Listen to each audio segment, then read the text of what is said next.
Astaghfirullah. Bismillahirrahmanirrahim. Assalamualaikum warahmatullahi wabarakatuh. Bihamdillahi wassalatu wassalamu ala rasulillah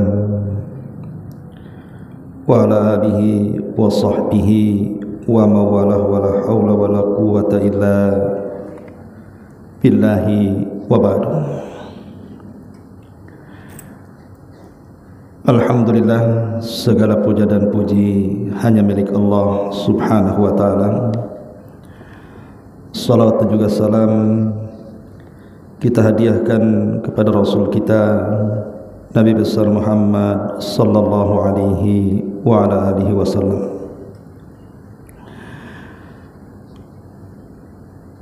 Baik, kita akan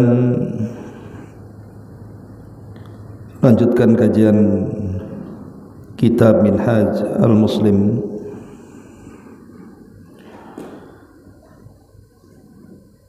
dan kita masuk pada bab yang bicara tentang salat qasar dan juga salat jamaah serta salat orang sakit dan salat dalam keadaan genting. Ma'asyiral muslimat yang dimuliakan Allah subhanahu wa ta'ala, kita tahu bahwa ibadah salat adalah ibadah yang kewajibannya tidak hilang karena kondisi apapun, karena kewajiban salat yang 5 waktu itu sifatnya mutlak. Artinya dalam kondisi apapun tidak bisa ditinggalkan, kecuali orang yang akalnya sudah hilang. Selama akalnya masih berfungsi, walaupun badannya tidak bisa digerakkan, artinya ketika diingatkan lewat telinganya dia masih paham instruksi orang, maka selama itu sholat tidak bisa ditinggalkan. Lalu bagaimana caranya? Ya tentu caranya dengan cara dibayangkan. Begitu juga dalam kondisi seseorang sedang perang, yang kita tahu kapan-kapan orang berperang itu bisa meregang nyawa. Tetapi walaupun demikian, tetap saja salat 5 waktu itu tidak bisa ditinggalkan hanya gara-gara berperang. Makanya kenapa dalam Islam itu disyariatkan apa yang disebut dengan salat khauf, salat dalam kondisi takut.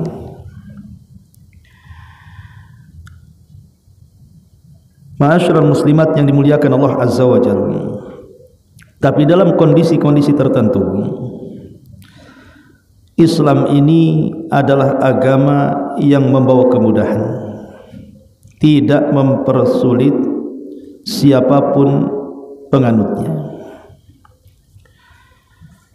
Terkadang kemudahan itu ada yang sifatnya digugurkan, seperti orang yang tidak sanggup haji karena terkendala biaya ataupun kesehatan, maka tidak wajib haji karena memang ada kendala. Kita tidak dipaksa harus jalan kaki bagi yang tidak sanggup mengendarai pesawat mungkin di zaman sekarang atau kapal laut tertentu. Tidak. Justru kalau kita memaksakan diri jalan kaki untuk haji, maka ini bertentangan dengan firman Allah subhanahu wa ta'ala, la yukallifullahu nafsan illa wus'aha. Allah tidak pernah membebankan manusia itu kecuali dengan perkara-perkara yang sanggup diusahakannya saja. Ada juga yang sifat keringanan itu digantikan, seperti orang yang berwudu tidak ada air, maka bisa digantikan dengan cara tayamum. Tidak kemudian kita harus berusaha mencari ke sana kemari, dan itu akan memberatkan. Makanya kalau sudah berusaha mencari air, kalau tidak ada ya tayamum saja. Begitu juga orang sakit yang tidak sanggup menggunakan air, maka boleh bertayamum. Lah begitu juga di antara keringanan Islam itu adalah mempermudah salat bagi orang yang safar. Jadi orang yang safar itu dipermudah salatnya dengan cara ada syariat qasar dan ada syariat jama'. Qasar itu artinya memendekkan salat dan hanya berlaku kepada salat-salat yang 4 rakaat, zuhur, asar dan isya. Adapun jama' itu artinya menggabungkan 2 waktu salat yang sama-sama waktunya. Salat siang dengan salat siang, salat malam dengan salat malam. Maksudnya salat siang dengan salat siang, zuhur dan asar itu bisa digabungkan, bisa asar ditarik ke zuhur atau zuhur ditarik ke asar, atau salat malam dengan salat malam, maghrib dan isya. Bisa maghrib ditarik ke isya atau isya ditarik ke maghrib, dan hanya 4 ini saja yang bisa dijama'. Adapun subuh tidak bisa karena tidak ada gandengannya salat pagi. Ma'asyiral muslimat yang dimuliakan Allah Azza wa Jalla, di sini ada bab yang kita akan kaji tentang seputar salat qasar, artinya memendekkan salat. Baik, perhatikan bukunya. Pengertian salat qasar. Salat qasar adalah salat yang diringkas dari 4 rakaat menjadi 2 rakaat dengan tetap membaca Al-Fatihah dan juga membaca surat. Dengan demikian salat maghrib dan salat subuh tidak dapat diqasar karena salat maghrib 3 rakaat dan subuh 2 rakaat, sehingga tidak nyambung dari jumlah rakaat. Dari sini kita tahu bahwa salat qasar itu hanya berlaku kepada salat yang memiliki 4 rakaat saja, diringkas menjadi 2 rakaat. Adapun hukum daripada salat qasar itu sendiri, salat qasar ini disyariatkan berdasarkan firman Allah Subhanahu wa taala, tepatnya dalam surah An-Nisa ayat ke-101. Allah Subhanahu wa taala mengatakan, wa idza dharabtum fil ardi falaysa 'alaikum junahun an taqsuru minas salat. Dan apabila kalian bepergian di permukaan bumi alias safar, maka tidak mengapa kalian mengqasar salatmu, artinya meringkas salatmu dari 4 menjadi 2. Bahkan Nabi SAW menyebutkan keutamaannya dan mengatakan, sadaqatun tasaddaqallahu biha alaikum faqbalu sadaqatahu. Salat qasar adalah sedekah yang disedekahkan Allah kepada kalian, maka terimalah sedekah itu. Artinya bahwa qasar itu adalah keringanan yang Allah Subhanahu wa taala anugerahkan kepada kita. Kalau kita menolak keringanan Allah, artinya kita sombong. Karena Allah Subhanahu wa taala itu paling suka kalau seandainya memberikan keringanan, kita melakukan keringanan itu. Dan Allah tidak suka orang yang diberikan keringanan malah tidak diambil. Ma'asyiral muslimat yang dimuliakan Allah Subhanahu wa taala. Nah, di sini dijelaskan kebiasaan Rasulullah sallallahu alaihi wasallam mengqasar salat ketika bepergian, telah menjadikannya sebagai sunnah muakkad. Jadi qasar salat itu bukan hanya sunnah biasa, tapi sunnah muakkad, karena Rasul ketika safar tidak pernah menyempurnakan salat. Makanya di sini, karena tidaklah Nabi SAW bepergian kecuali beliau mengqasar salat, dan juga para sahabat seluruhnya ikut mengqasar salat bersama Nabi SAW. Artinya sesuatu yang didawamkan Rasul tidak pernah ditinggalkan walaupun hanya sekedar sunnah. Maka sunnah ini bukan hanya sekedar sunnah, tapi naik pangkatnya dari sunnah biasa menjadi sunnah muakkadah. Artinya sunnah yang nyerempet wajib itulah artinya sunnah muakkadah. Ma'asyiral muslimat yang dimuliakan Allah Subhanahu wa taala, akan tetapi yang menjadi masalah adalah jarak safar. Kapan seseorang itu boleh mengqashar salat? Jarak safarnya itu berapa? Apakah dari sini ke Barelang sudah boleh mengqashar, atau dari sini ke Batu Besar sudah boleh mengqashar, atau dari sini ke Tanjung Pinang boleh mengqashar? Lah ini yang menjadi perselisihan para ulama. Ada yang mengatakan bahwa menurut pendapat Abu Hanifah, seseorang itu boleh mengqashar kalau perjalanan safarnya dilakukan selama 3 hari menggunakan unta atau jalan dengan kedua kaki. Jadi kalau safar menunggang unta atau berjalan kaki dan menghabiskan waktu selama 3 hari, berarti sudah disyariatkan qashar salat. Ini menurut Abu Hanifah. Lain Abu Hanifah, lain pula Imam Malik dan Syafi'i dan Ahmad. Mereka mengatakan bahwa qashar itu apabila menghabiskan 16 farsakhan. Kalau jarak safarnya itu sampai 16 farsakh, sampai 16 farsakh. Ini kata Al-Imam Malik dan Syafi'i, nanti kita jelaskan. Ma'asyiral muslimat yang dimuliakan Allah Subhanahu wa taala, memang kalau kita melihat tentang qashar Nabi sallallahu alaihi wasallam, berbeda-beda jarak tempuh yang ditempuh Nabi sallallahu alaihi wasallam ketika safar. Kan biasanya Nabi sallallahu alaihi wasallam safar itu kan kebanyakan untuk perang. Lah jarak perang dari satu perang ke perang berikutnya itu kan beda-beda jaraknya.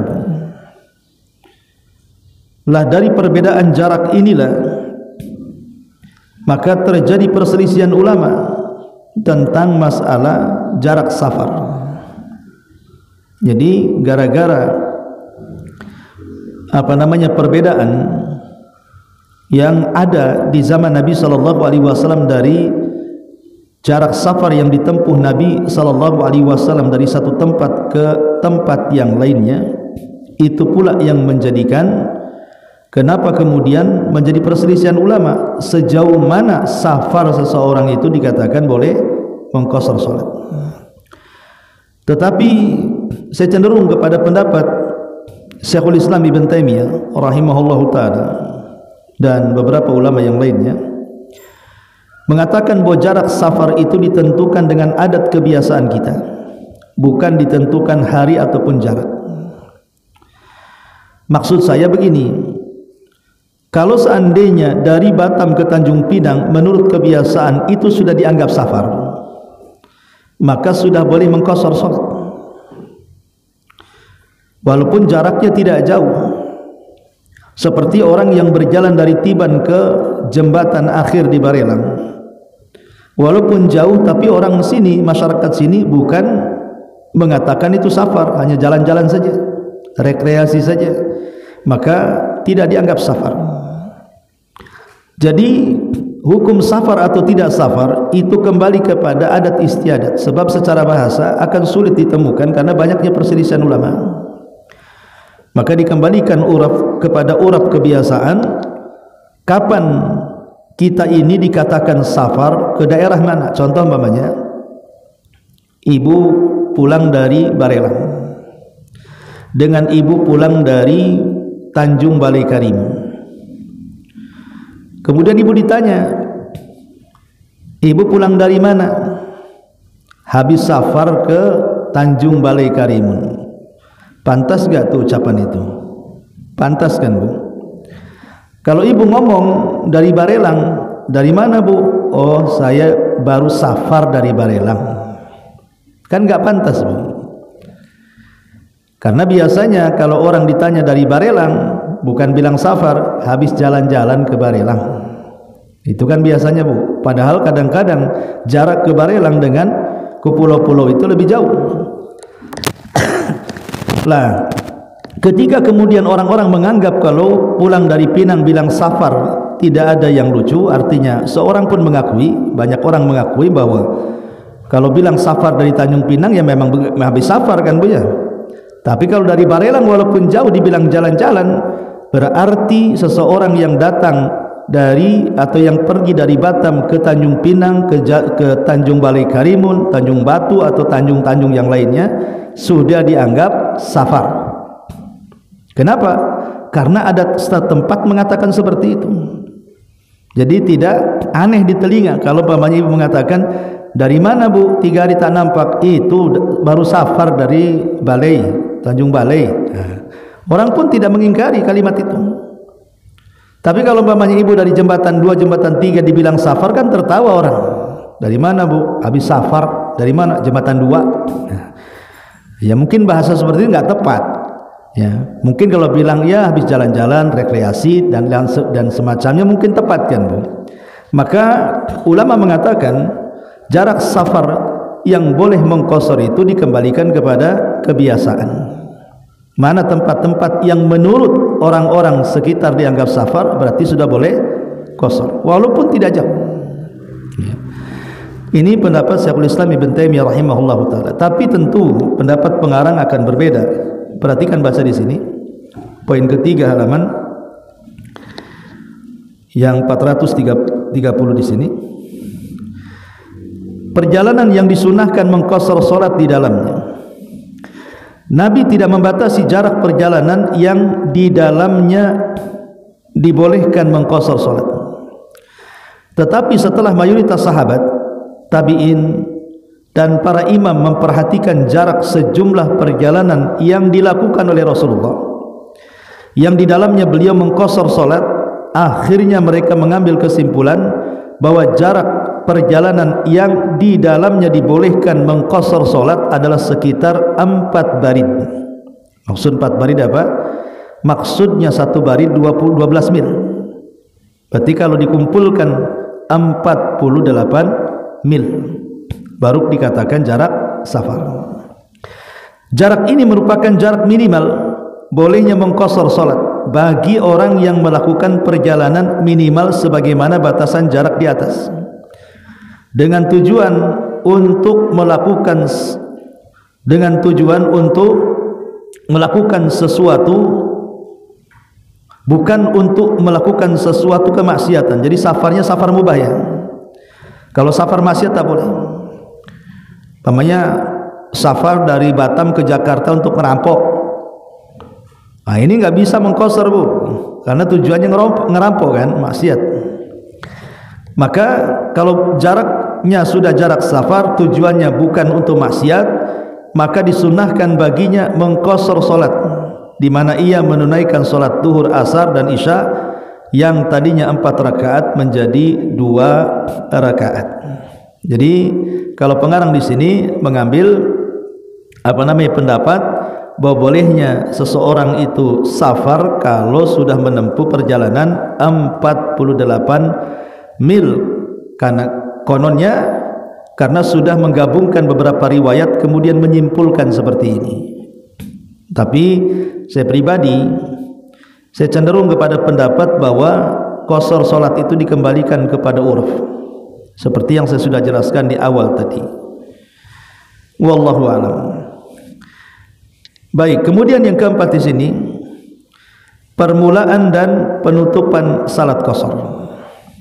Kapan ditutup dan kapan dimulai? Musafir dibolehkan mengqasar salatnya dari semenjak ia keluar meninggalkan pemukiman penduduk di daerahnya,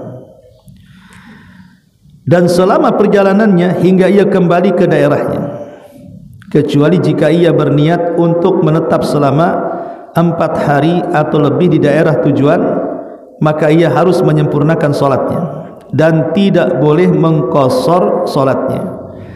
karena dengan berniat menetap di daerah tujuan niscaya akan menenangkan hatinya dan menenteramkan jiwanya. Mengingat alasan disyariatkannya qasar ialah keresahan musafir dan kesibukan hati musafir memikirkan perjalanan. Disebutkan dalam hadis, aqama Rasulullah sallallahu alaihi wasallam di Tabuk 20 yauman yaqsuru salata. Rasul pernah tinggal sementara di Tabuk selama 20 hari dan mengqasar salatnya.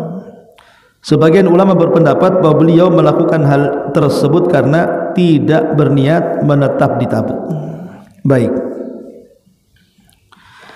Ma'asyiral muslimat yang dimuliakan Allah Subhanahu wa taala. Jadi pengarang ingin menjelaskan kapan seseorang itu memulai mengqasar salat. Jadi umpamanya ibu ada niat safar ke Jawa, ke Padang, atau kemana, ke Makassar sana dari Batam, tapi kan posisi ibu masih di rumah, ya. Posisi ibu masih di rumah. Lah kapan ibu memulai mengqasar salat itu? Apakah sejak ibu di rumah sudah boleh mengqasar salat? Ataukah setelah ibu keluar Batam baru boleh mengqasar salat? Nah, gitu maksudnya. Jadi di sini cerita kapan memulai. Lah menurut pengarang di sini bahwa mengqasar salat ini kalau ia keluar meninggalkan pemukiman penduduk di daerahnya. Artinya kalau ibu orang Batam, kalau masih di kota Batam, berarti ibu belum boleh qasar. Tapi kalau ibu sudah keluar dari kota Batam, sudah naik pesawat, bahkan sudah di atas pesawat, sudah terbang, kan itu ya. Berarti di situ sudah boleh qasar. Lalu kapan kemudian selesainya? Maka kata pengarang di sini, selesainya adalah kalau dia sudah kembali ke daerahnya. Artinya kalau ibu masih di Tanjung Pinang, belum masuk kota Batam, berarti masih boleh qasar. Kalau sudah pulang dan sampai di pelabuhan Batam ataupun di bandara Batam, maka menurut pengarang di sini sudah tidak boleh qasar lagi, karena sudah masuk ke daerah pemukimannya, masuk ke daerah tetapnya dia di kota itu. Nah, ini menurut pendapat pengarang bahwa salat qasar ini semenjak ia keluar dari pemukiman penduduk dan selesainya setelah dia kembali ke kota yang ia menetap di situ.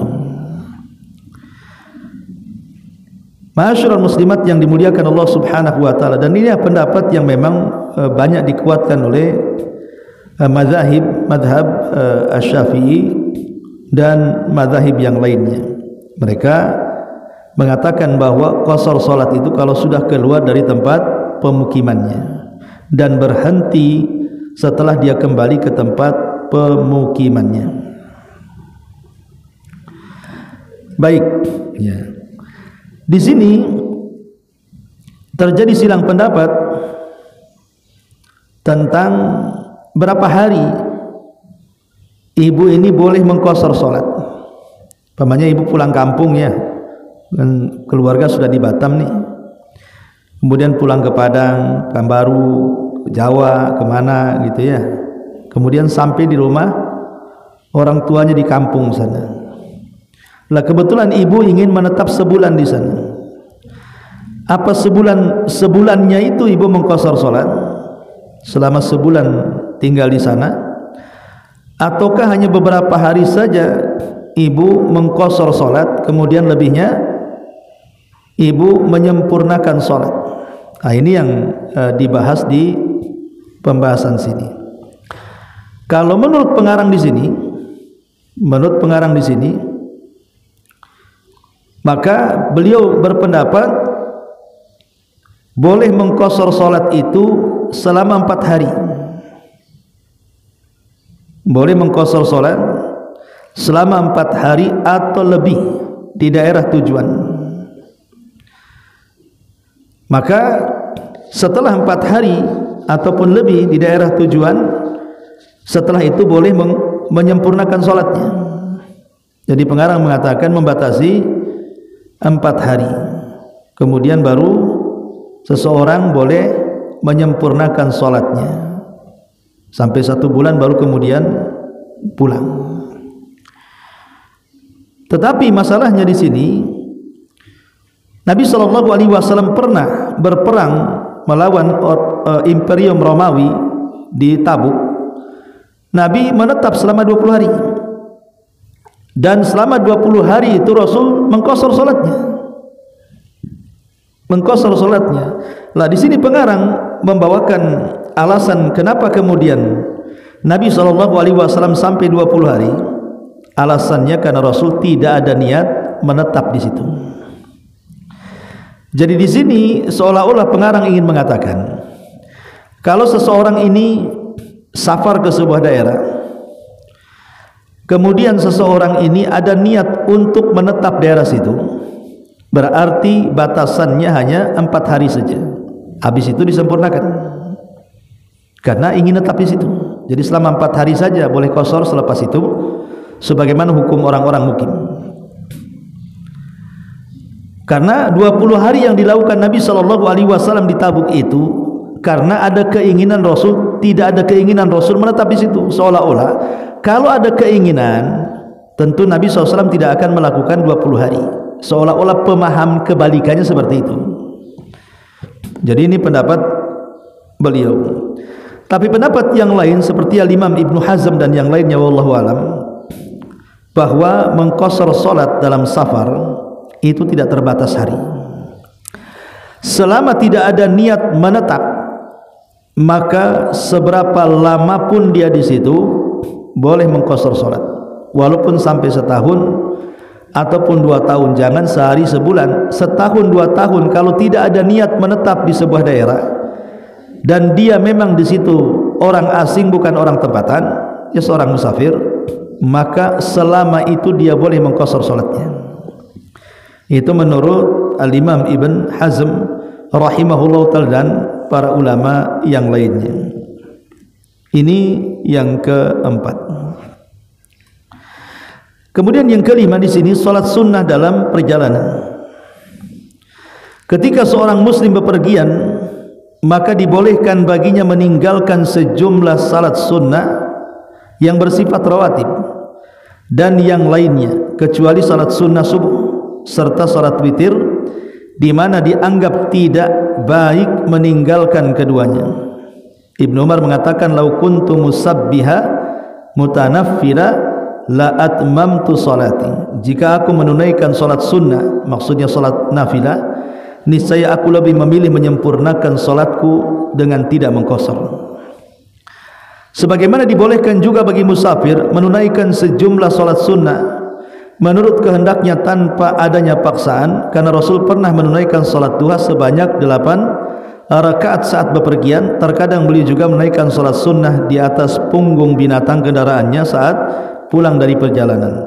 Artinya salat sunnah yang tidak pernah dikerjakan Nabi SAW ketika safar adalah rawatib. Jadi hanya salat sunnah rawatib saja. Ibu kalau safar, pamannya ibu dari Batam ke Padang, Jawa, Pekanbaru, Makassar, Kalimantan, terserahlah kan, sampai di sana, maka tidak disyariatkan solat rawatib. Rawatib itu maksudnya qabliyah dan ba'diyah, kecuali satu, rawatib solat sunnah fajar, qabliyah subuh. Karena Nabi SAW mengingat besarnya keutamaan solat 2 rakaat subuh, Rasul tidak pernah meninggalkannya ketika dia safar atau ketika dia mukim. Tapi rawatib yang lainnya yang 10 rakaat itu Rasul tidak pernah mengerjakan saat safar. Tetapi solat-solat selain daripada rawatib, apalagi solat-solat yang memiliki sebab zatul asbab, seperti tahiyatul masjid, solat sunnah wudu, solat sunnah jenazah dan begitu seterusnya, maka Nabi SAW tidak melarang. Bahkan Nabi SAW juga pernah solat duha, tahajud, witir dan yang semacamnya, silahkan dilakukan. Tapi Nabi tidak pernah solat rawatib ketika safar, kecuali satu rawatib namanya qabliyah subuh ya. Ini diantara ringkasan nomor 5 ya, solat sunnah di perjalanan ini. Ma'asyiral muslimat yang dimuliakan Allah Subhanahu wa taala. Kemudian yang keenam, ketentuan pelaksanaan salat qashar berlaku umum, mencakup semua musafir.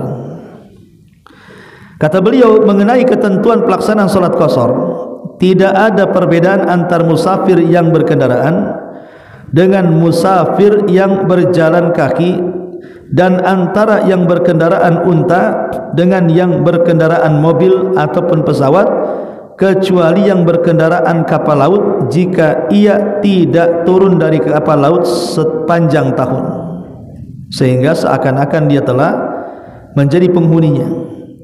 Jika demikian, maka tidak boleh baginya mengqashar salat, melainkan ia harus menyempurnakan salatnya karena ia dianggap telah menjadi penghuni kapal laut tersebut. Jadi kalau seseorang masih berada di atas kendaraan yang memungkinkan turun, kata beliau di sini, maka tetap berlaku qashar. Tapi kalau dia kerjanya memang di atas kapal sampai bertahun-tahun tidak pernah turun dari kapal, kata beliau, maka hanya dibatasi 4 hari qashar, lebihnya disempurnakan.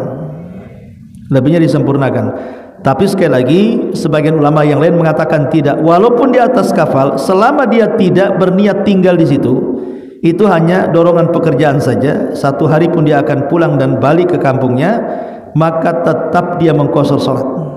Itu pendapat yang lain dari pendapat Al-Imam Ibn Hazm, Al-Imam Ibn Taimiyah dan yang lainnya.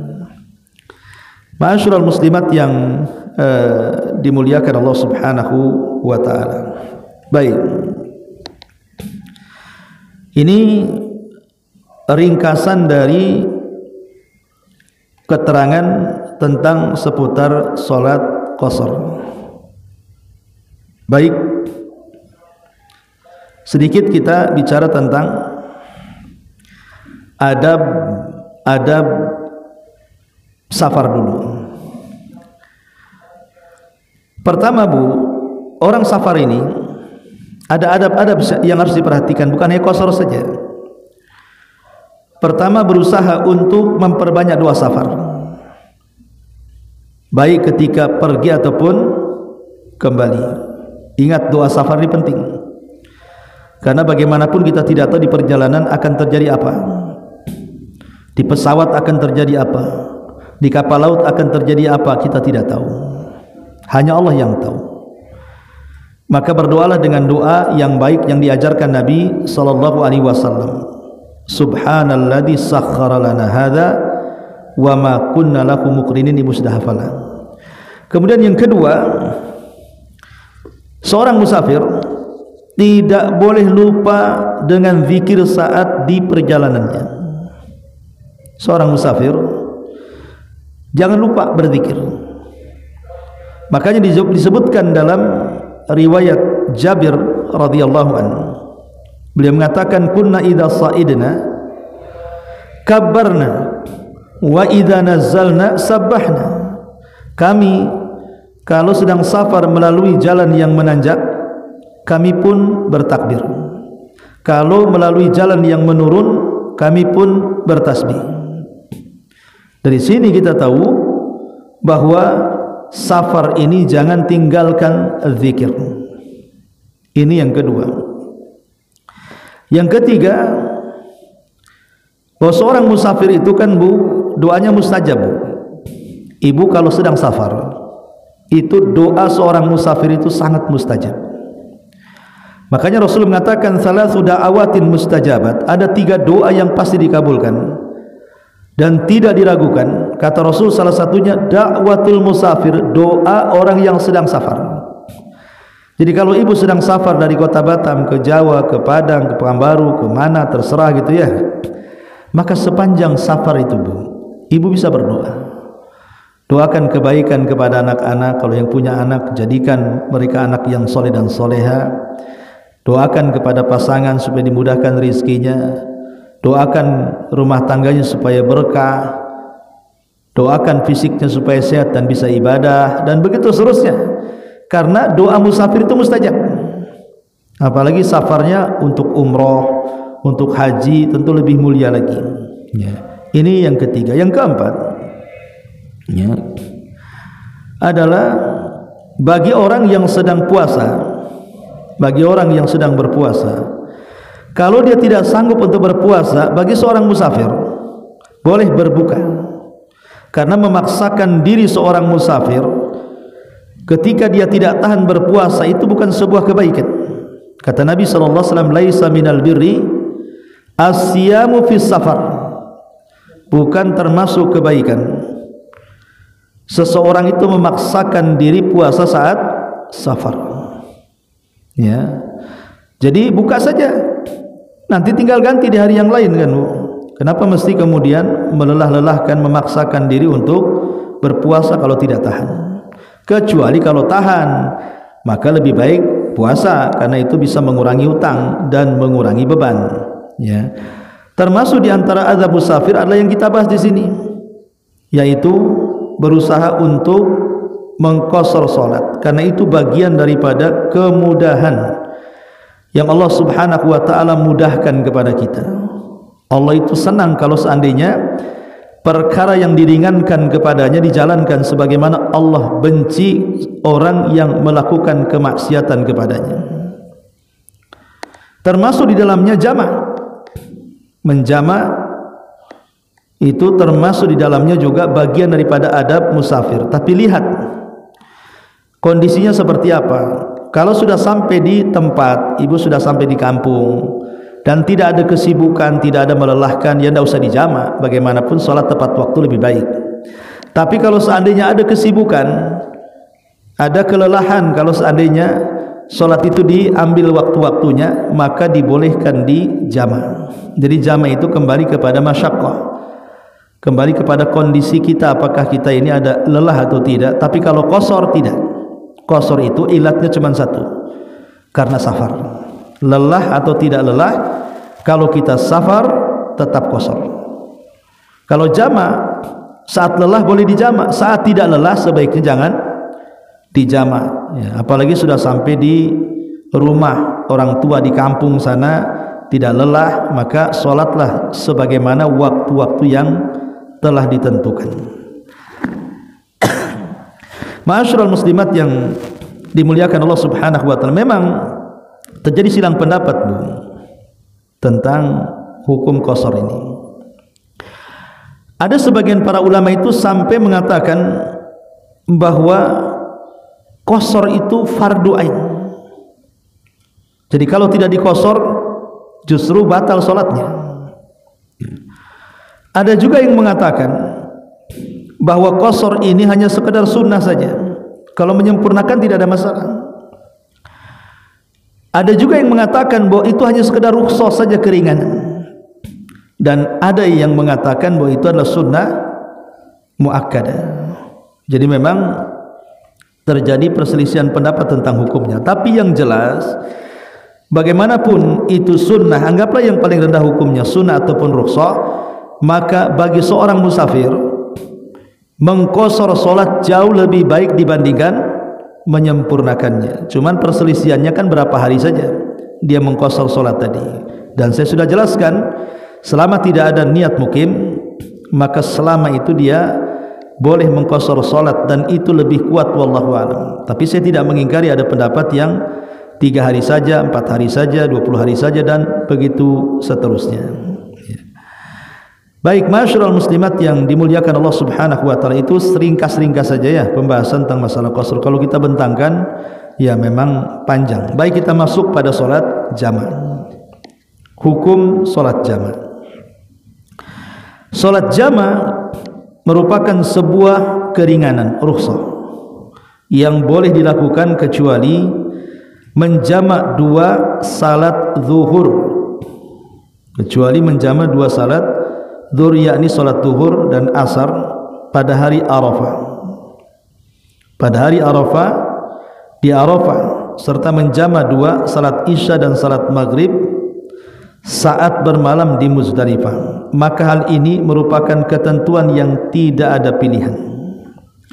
Selain melakukan berdasarkan keterangan dalam hadis sahih bahwa Nabi SAW menjamak salat zuhur asar ketika di Arafah dengan 1 azan dan 2 iqamah, dan ketika di Muzdalifah beliau menjama sholat maghrib dan sholat isya dengan satu azan dan dua iqamah. Artinya khusus untuk yang sedang haji memang ada keterangannya. Mau tidak mau kita harus menjama karena memang Nabi SAW melakukannya. Tapi kalau selain daripada saat manasik haji, maka itu dikembalikan kepada rukhsah tadi, kepada rukhsah. Apakah kemudian kita lelah ataukah tidak, ada halangan ataukah tidak, maka boleh seseorang itu menjama atau tidak menjama, menjama atau tidak menjama. Baik, Ma'asyiral muslimat yang dimuliakan Allah Subhanahu wa taala. Adapun tata cara jama kan sudah ma'ruf lah. Ya, tata cara jama ya jelas ya. Bahwa seseorang kemudian menggabungkan zuhur dan asar atau asar dan zuhur dengan satu azan dan iqamah. Tetapi sebab jama itu sendiri tidak mesti dia safar. Menjama solat itu tidak mesti dia safar. Terkadang Nabi SAW menjama solat itu karena tidak ada sebab. Kan jama itu tidak harus berkaitan dengan safar, Bu. Orang mukim saja boleh menjama. Ibu di rumah saja nggak kemana-mana, boleh menjama solat ya. Bahkan ketika tidak ada sebab pun boleh ibu menjama. Ibu mungkin setahun sekali atau setahun dua kali ibu jama, nggak ada masalah. Karena Rasul pernah menjama tanpa sebab.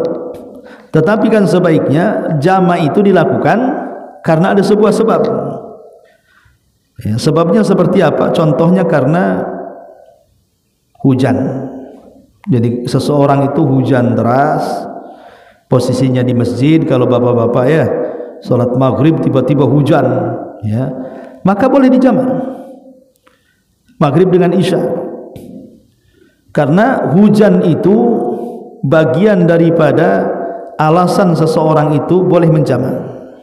Hujan itu bagian daripada alasan seseorang boleh menjama. Ataupun umpamanya seseorang yang sedang bekerja dan pekerjaannya kalau ditinggalkan membahayakan.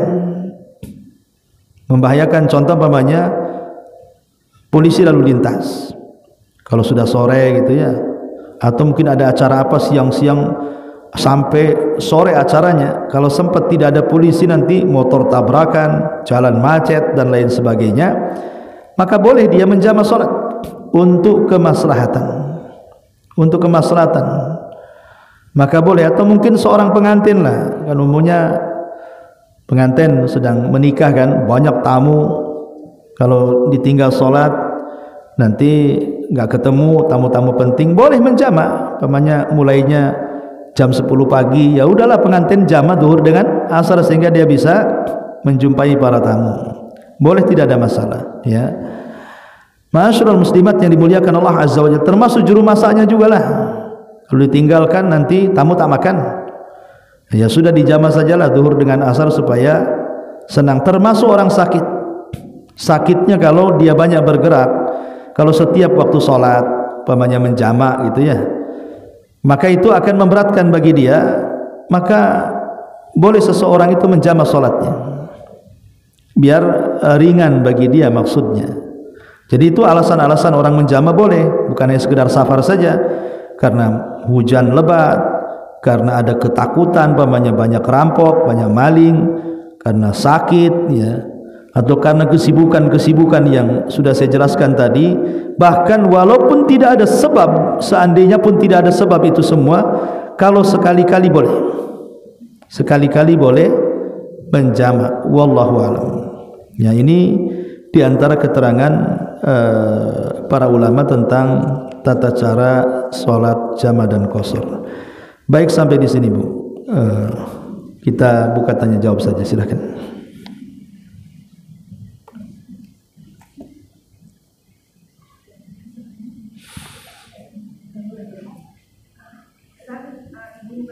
Assalamualaikum warahmatullahi wabarakatuh. Ustaz, begini, kalau misalnya kami kan tinggal di Jakarta itu, kerja dari misalnya dari Bogor ke Jakarta itu kan pasti pulang sore, itu pasti macet Ustaz. Iya. Kalau kita pun naik KRL, ya tetap terjebak macet di saat maghrib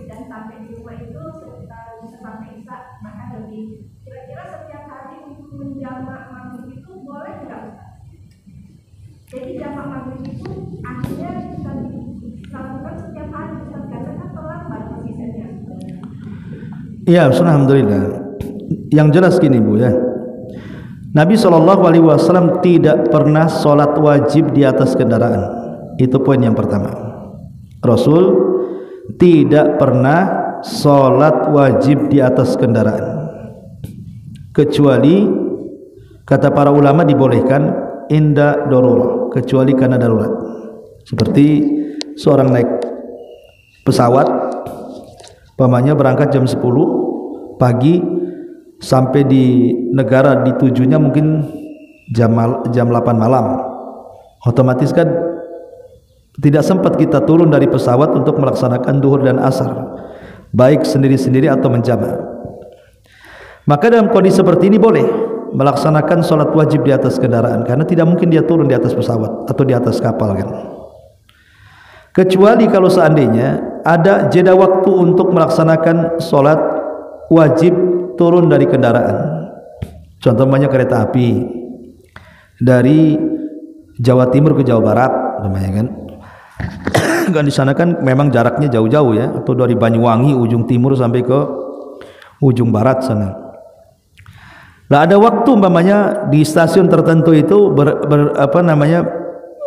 terkadang ngetem sebentar, mungkin setengah jam, kan bisa lari untuk melaksanakan sholat turun dari kereta ya. Atau mungkin sampainya itu, sampai tujuan itu masih ada waktu untuk menjamak. Contoh umpamanya kereta berangkat jam 10, tidak ada berhentinya karena mungkin keretanya patah atau gitu ya. Nanti sampai di tujuan itu jam 4, berarti ke maghrib masih ada 2 jam itu, jam 5 dan jam 6 kan. Maka posisi seperti ini salatlah ketika turun, boleh menarik zuhur ke sholat asar, karena masih bisa sholat di darat. Karena ingat, Rasul tidak pernah sholat wajib di atas kendaraan, Rasul hanya sholat sunnah di atas kendaraan. Nah sekarang posisi ibu yang safar seperti tadi, bisa turun atau tidak? Kalau memungkinkan turun sholat dulu. Kalau tidak memungkinkan karena kejebak macet setiap harinya, seperti itu kan, begitu kan, dan baru sampai di tujuan itu melintasi 2 sholat, tetapi masih ada waktu melaksanakan duhur dan asar itu, maka sebaiknya seperti itu. Bagaimana kalau tuntutan kerja Ustaz, ini kan setiap hari seperti ini, ya mau tidak mau memang begitu syariatnya. Karena bagaimanapun sholat tepat waktu kalau di atas kendaraan tetap dilarang, tidak boleh, karena masih ada kesempatan bisa turun dari kendaraan. Kalau masih ada kesempatan turun dari kendaraan, maka dijama lebih baik dibandingkan sholat wajib sendiri-sendiri sesuai waktunya di atas kendaraan. Karena Rasul sekali lagi tidak pernah sholat di atas kendaraan, maksudnya sholat wajib. Kalau sholat sunnah ya Rasul kadang di atas kendaraan, tapi kalau sholat wajib tidak pernah. Makanya tidak ada masalah ya menjama sama. Tapi kan kalau ibu mengatakan itu sebagai rutinitas, kan tidak mungkin kerja sebulan berturut-turut, kan mesti ada liburnya lah, mesti hari Ahad kan libur, kan tidak mungkin menjama kan, itu kan, itu waktu-waktu kerja saja. Kalau kondisinya seperti itu ya gimana mau dijelaskan lagi, ya nggak ada masalah insyaallah menjama terus-terusan, karena memang posisinya tidak bisa melaksanakan sholat wajib di atas kendaraan. Tapi kalau memang memungkinkan mencari pekerjaan yang lain yang tidak mengganggu sholat, yaitu lebih baik lagi cari pekerjaan itu yang sholatnya sempurna gitu, maksudnya ya, tidak dijama-jama terus. Wallahu a'lam.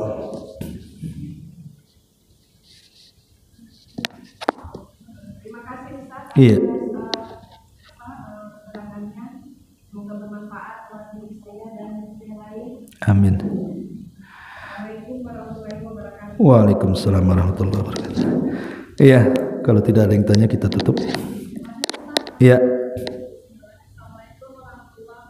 Waalaikumsalam warahmatullahi wabarakatuh. Ustaz, kita umrah atau haji itu kan kita safar ya Ustaz. Iya. Gimana, apa kita terapkan di sana tentang kosong dan jamak itu? Apa kita karena tempat ibadah kita ibadah normal aja gitu Ustaz? Iya.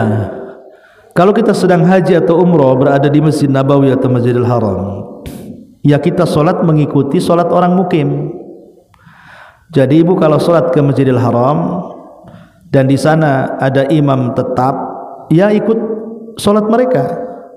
Jangan ketika haji umroh, ibu pulang kampung, kemudian sholat di masjid kampung, ya ibu ikuti saja. Mereka menyempurnakan, ikut sempurna. Maksud saya itu kalau ibu sholat sendiri. Kalau ibu sholat sendiri, ibu sedang haji dan umroh, tidak sempat ke Masjidil Haram, terpaksalah sholat di hotel karena lelah, capek atau sakit, ya dikosor karena posisi ibu sedang safar. Dan dikosor itu lebih baik dibandingkan menyempurnakan, karena itu rukhsah yang Allah berikan kepada kita, itu sedekah dari Allah, kenapa ditolak? Tapi kalau kita menjadi makmum di hadapan imam yang mukim, ya ikut mukim, sholatnya sempurna, ikut mereka. Maksud saya itu kalau ibu sholat terpisah sendiri, gitu ya. Ya itu wallahu a'lam.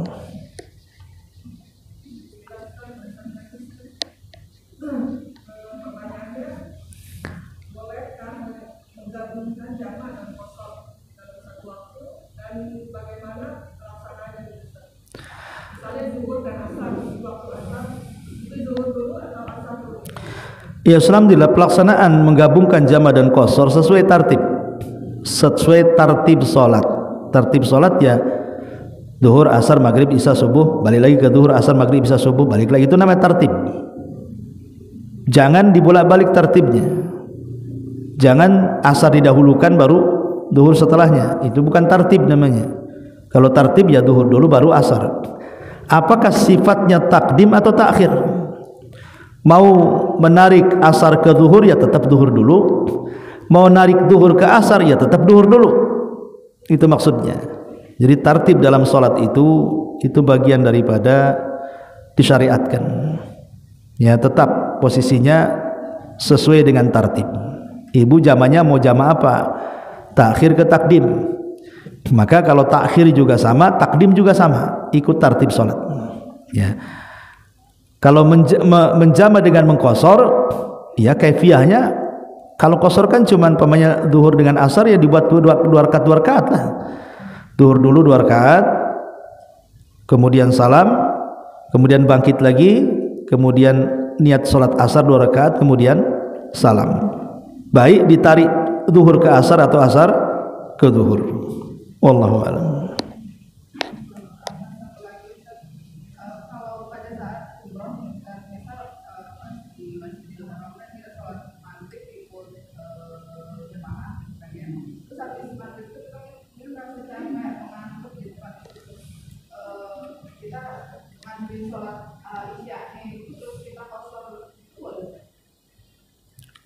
Maksudnya ibu mau menjamak? Boleh, tidak ada masalah. Pokoknya ibu maghribnya ikut imam, kemudian isanya ibu sholat sendirian, jamak kan, maksudnya gitu. Boleh mengqasar karena ibu kan musafir, tidak ada masalah.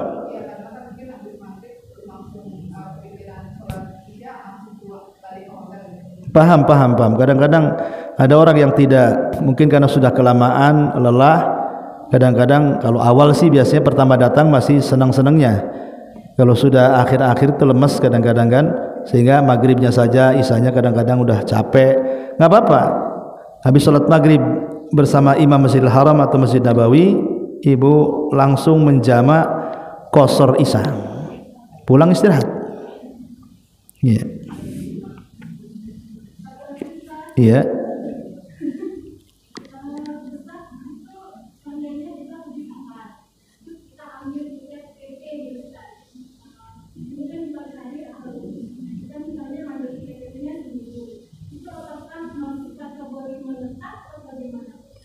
PP,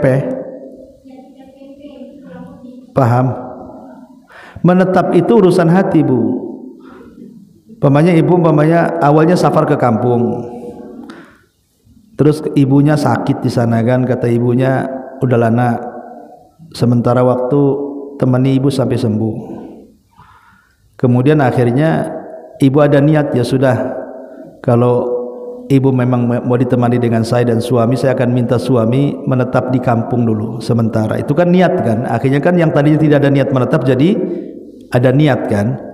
Lah ketika ada niat menetap itulah maka sudah tidak dikosor lagi, berarti sudah sempurna karena sudah ada niat menetap di situ. Tapi kalau ada niat menetap di situ, satu hari dia akan balik ke Batam, di sana hanya jaga orang tua sakit saja, maka tetap dikosor. Itu pendapat yang saya pilih. Tapi sekali lagi, kalau ada yang berpendapat dikosor 4 hari lebihnya mukim walaupun dia tidak ada niat menetap, ya silahkan saja, itu juga salah satu pendapat yang dijelaskan oleh para ulama. Wallahu a'lam.